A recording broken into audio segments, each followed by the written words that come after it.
Okay guys, you join me here.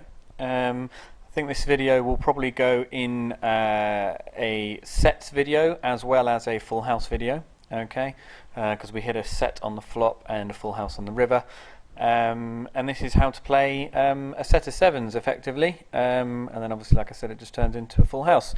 So we get dealt the sevens in the big blind here, so all the action happens before us, which is two limpers, a loose player from Australia here and a loose player from Switzerland here.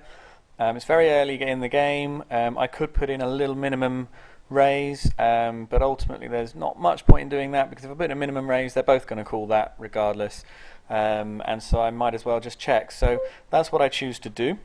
Okay, the flop comes down, and as you can see, we've hit a set of sevens. So we're looking pretty good right now. We're only losing to a set of eights and also 5-6. Okay, it is possible that Ray would have 5-6. It is within his range. He's a very loose player, but it's unlikely. I choose to check first of all here this time, rather than playing leading out the betting and playing it strongly and aggressively. I choose to check this time. Reasons for checking, okay, are because it's quite a low flop.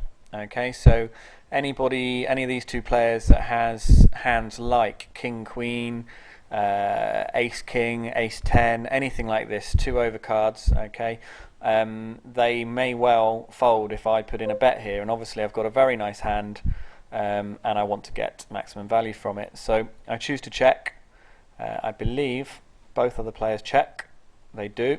Okay, now the turn comes now.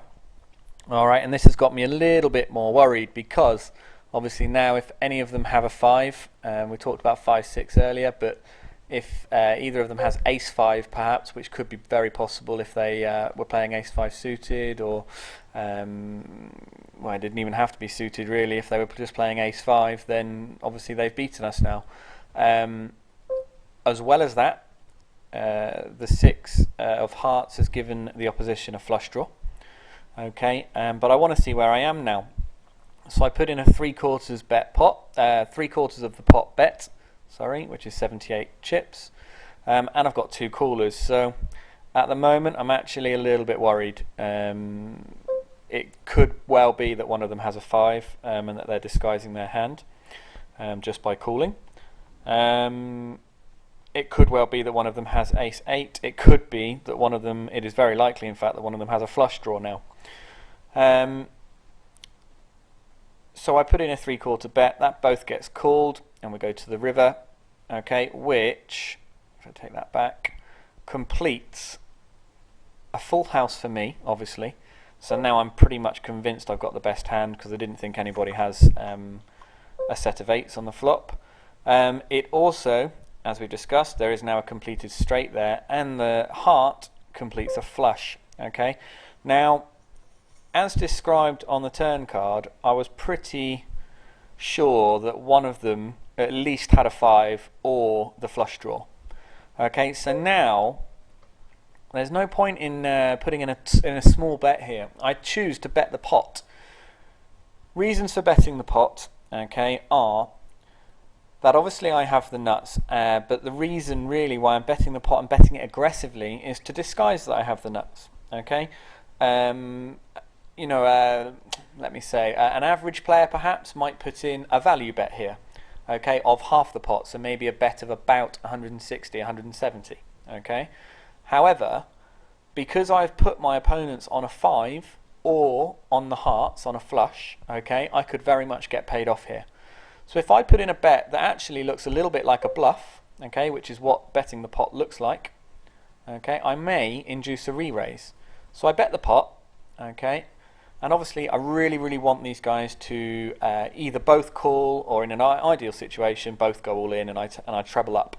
That would be the best thing to do, but it don't quite get the treble up, but I do get the double up. So let's have a look here. Ray folds, and Cali 785, I wonder if I've pronounced that correctly, he decides to re-raise all in. Okay, so what am I losing to here?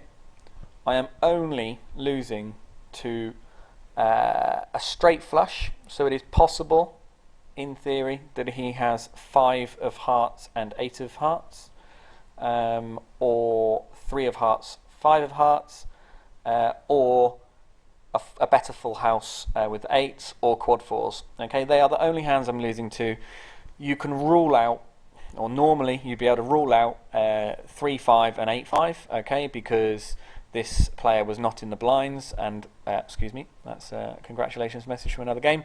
You can rule out 3-5 and 8-5 because this guy wasn't in the blinds, and you know, what would he be doing playing 3-5 and 8-5 really? Can probably rule out the full house with the 8s because he didn't re-raise me at all, pre-flop, flop or turn.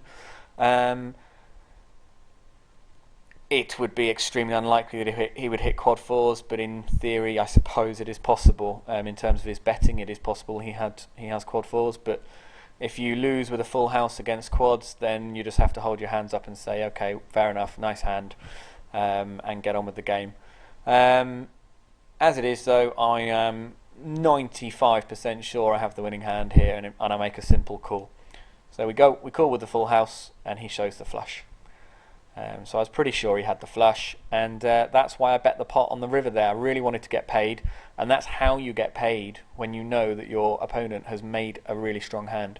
Okay, I hope that helps, guys, and thank you very much for watching. Many thanks.